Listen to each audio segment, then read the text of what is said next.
What's up guys and welcome back to the channel. With the events of Order 66 recently making a resurgence within Star Wars lore thanks to a flashback from Grogu during the book of Boba Fett, I thought it would be interesting to discuss everything that we currently know that occurred within the Jedi Temple itself during Order 66, and get a breakdown on exactly how the Jedi Order fell in their place of sanctuary. So without further ado, we've compiled everything we know of what occurred inside the Jedi Temple during Order 66 and Operation Nightfall. First though, according to my analytics, a lot of you guys that watch the channel haven't actually subscribed yet, so if you've been enjoying the content and want to stay up to date with everything Star Wars related from lore to news, force crush that subscribe button. Now acolytes, let's get into it. Throughout the history of the Star Wars galaxy, very few events have ever been as earth-shattering as the events of Order 66 and the subsequent extinction of the Jedi Order. Over the years, we've seen the events of Order 66 from numerous different perspectives, including survivors such as Obi-Wan Kenobi,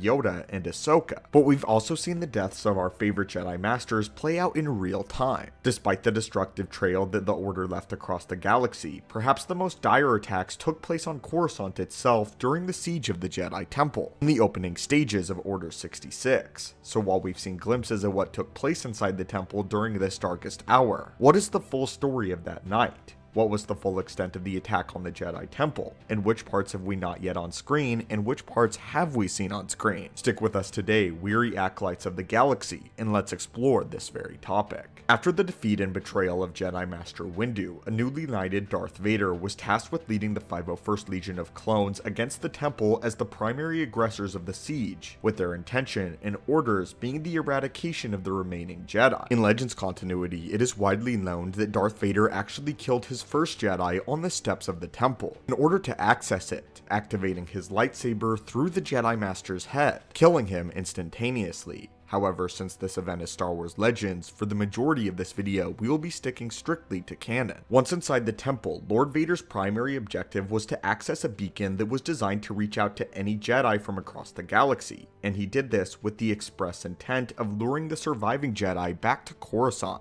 He sent out a signal indicating the end of the war and the victory of the Republic, urging any remaining Jedi who had survived the onslaught of Order 66 to return home where they would be confronted by the 501st. This would allow Lord Vader and his legions of clone troopers to eradicate the Jedi Masters who ultimately would fall for this trap and did return back to the temple, ensuring the complete extinction of the Order. This plan was quickly thwarted, however, by Obi-Wan Kenobi and Yoda, who had returned from Utapau and Kashyyyk respectively. After surviving the attacks by their troopers, the two Elder Jedi Masters were able to return to the temple where they would be able to override Vader's bait. Instead, Obi-Wan transmitted a new message warning all surviving Jedi to avoid returning to the temple at all costs and go into hiding. Following this, Vader had turned his attention towards hunting down any survivors that resided within the temple, and on his conquest, he killed multiple Jedi Masters and former friends, including one of the Jedi Temple's most gifted swordsmen, Sindralig. Though it's important to note that the Book of Boba Fett showcases a minor plot hole, revealing that it may in fact be Sindralig who died protecting Grogu, although this is yet to be confirmed. His death has already been showcased through hologram recordings of Order 66 shown in Revenge of the Sith, indicating that perhaps if the Jedi protecting Grogu is in fact Sindralig, that he survived this initial onslaught by the clones, which could also explain why Anakin was able to defeat Sindralig so handily, as it would make sense if the Jedi Master had been injured previously by the 501st. However, this is yet to be confirmed nor denied by anyone at Lucasfilm. What we do know though, and the point still remains, that Darth Vader executed numerous experienced Jedi Knights and Masters on his purge. Accompanying Master Dralig were two Jedi Padawans, one of which was named Wee Malro, who recognized Master Skywalker from his wartime reputation. He exclaimed that he was happy to see Master Skywalker alive, and proceeded to hug him, which is perhaps one of the most tragic moments during the siege. We know that during Order 66, Grogu was rescued from the collapse of the Jedi Temple, and it's widely believed that this is around the same time that this ultimately happened and Anakin killed this young Jedi. Grogu may have bore witness to the death of Master Sindralig, yet he was not killed immediately afterwards by either the clones nor Vader, indicating that this is when he was most likely rescued mere moments after Master Dralig's death. Though we do not as of yet know who rescued Grogu, it seems likely that it was in close proximity to the death of Master Dralik, as he seems to be the last Jedi Master that Grogu saw alive based on what we've seen in the Book of Boba Fett. After this, Vader's quest to find survivors led him past one of the Jedi Temple Guards, who recognized the famed war general and died after uttering his final word, that being Skywalker, as Vader cut through all remaining Temple Guards. It is also presumed that the Grand Inquisitor had a role in this event, killing many of the Jedi Temple Guards before Vader ultimately entered during Nightfall. There is also a prominent theory that the reason Vader was allowed to access the Jedi Temple so easily and without much opposition was because the Grand Inquisitor, who had fallen to the dark side and was previously a Jedi Temple Guard, orchestrated Vader's ease of entrance. Vader would then make his way towards the Council Chambers, where he came across a class of Jedi younglings who begged Master Skywalker for help, though little did they realize that Master Skywalker was no more. This is the exact scene that we see in Revenge of the Sith. Vader slaughtered the children, and in Darth Vader number 7, it was revealed that he even wept for the younglings, indicating that throughout the massacre, there was still a hint of Anakin left during his march through the temple, though he believed that he was somewhat freeing these younglings from slavery within his own mind, saying that the Jedi were the ones that ultimately stole their lives, and Vader was simply dealing the final blow. By this point, the exterior damage done to the Jedi Temple and the infighting that had arisen had drawn the attention of the general populace, and the people of Coruscant quickly took notice of the fires. After the attack commenced and the turmoil at the temple became prominent, Senator Bail Organa attempted to breach the temple in search of answers. Upon his arrival, Bail attempted to enter the temple only to be turned away by Commander Oppo, showing that by this time, the Jedi Temple was under complete lockdown by the clone forces, ensuring no one was allowed in. It's important to remember that up until this point, the clone forces has been the heroes of the Republic and the frontline fighters of the Clone Wars conflict, meaning that their betrayal was not yet widely known. Even when news of what truly happened during Order 66 did eventually come out after the end of the war, the narrative was controlled by Palpatine and his newly formed empire. He was able to paint the Jedi as traitorous, power-hungry enemies of peace that warranted execution. Through his manipulation, he was able to justify the actions of the clones and alienate the image of the Jedi, though few would come to learn of the truth of Bail Organa came to realize that there was more to the situation upon meeting with Commander Oppo, and that perhaps the clones were up to something more sinister.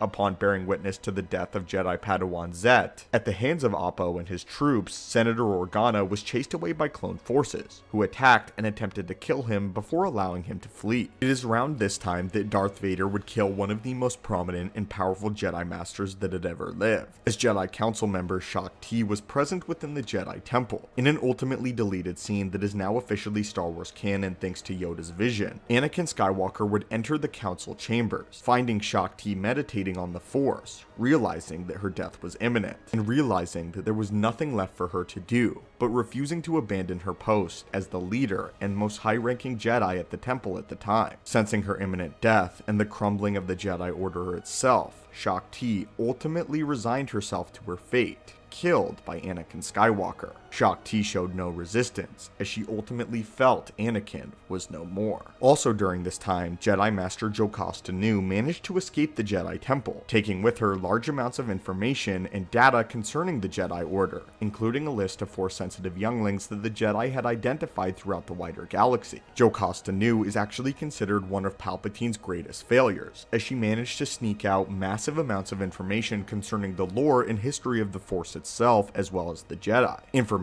that Luke Skywalker would later directly inherit during his time as a Jedi Master, decades following the night that his very blood and his father entered the Jedi Temple. One of the direct orders given to the clone troopers themselves was to destroy the Jedi archives, which they were largely successful at, with Palpatine's direct order given to the 501st. The reason for this is Palpatine did not want any information concerning the history of the Jedi to make it out of the temple, and wanted it destroyed completely, in the hopes that if any Jedi ultimately would return to the Jedi Temple on Coruscant in search of knowledge and teachings in the Force, they would find nothing but the ruin of what previously was the archives. It was at this point in time where it would truly divulge into chaos within the Jedi Temple and Nightfall, where a massive battle would break out in the foyer of the Jedi Jedi Temple between all of the surviving Jedi, the Jedi Temple security force, as well as Vader and the 501st. This is what Wikipedia says about the biggest battle that occurred within the Jedi Temple that night. The 501st charged into the temple foyer to meet with heavy resistance from the Jedi and Temple security force personnel, eventually clearing the High Council chambers of resistance. On Vader's front, a Zabrak Jedi activated a ray shield defense system and hid in a shield-protected room during the carnage. Once Vader had disabled the shields and killed the alien, he and a group of clones were ambushed by a band of Jedi snipers within a hall. At a clone trooper's suggestion, Vader toppled a large statue to crush the warriors and used a chunk to break his way into the study hall, where his party eliminated several Jedi students and a number of Jedi brutes. When Jedi interceptors were launched in an attempt to cut down the clone force, Vader commandeered an anti-aircraft gun to shoot them down, making his way to the communication center at the summit of the High Council Tower. Once he had finished off the last ship, he altered the broadcast to beacon, ordering all Jedi to return to the temple on the High Council's authority. Shortly following this is presumably when Vader would kill Sandralig and the 2 Jedi Padawans that accompanied him. Meanwhile, the 501st Legion secured all 4 Jedi Council chambers and fought the temple security force in the main hall. Darth Vader then returned from his duel with Sandralig and collected a holocron from the corpse of a Jedi he had killed alongside his troops. As they focused the brunt of their attack on the hall, 3 Jedi Masters, who had taken somewhat of a military command over the remaining Jedi, led the last of the Jedi in the main hall in a final attempt to repel the 501st. The remaining Jedi came out in a sudden charge against the clones, but despite their assault, the 3 were eventually killed along with their allies by the insurgents. Vader ascended the High Council Tower to search for the Council Chamber for more survivors, and it was there that he found an entire clan of younglings, a second clan. Vader again would kill this group as well. As the fighting began to die down, Darth Sidious arrived at the temple to check on Vader's progress. Vader knelt before his master and was congratulated by the Dark Lord. Sidious then ordered Vader to travel to Mustafar to eliminate the leaders of the Confederacy of Independent Systems, and finally end the Clone Wars with the death of the Confederacy. Thus came an end to Operation Nightfall, and Vader's full turning to the dark side of the Force. But anyway, my friends, what are your thoughts on this? What are your thoughts on everything that we currently know which occurred within the Jedi Temple during Order 66 in canon, with pieces of Star Wars legends sprinkled throughout? What are your thoughts on Operation Nightfall? And do you hope that more events will ultimately be fleshed out in the future? Are you disappointed that we didn't get more of this in the actual Revenge of the Sith film? And would you have liked to see more of Operation Nightfall in the film itself? As always, my friends, thank you so much for watching. May the Force be with you, and I hope you have a great day.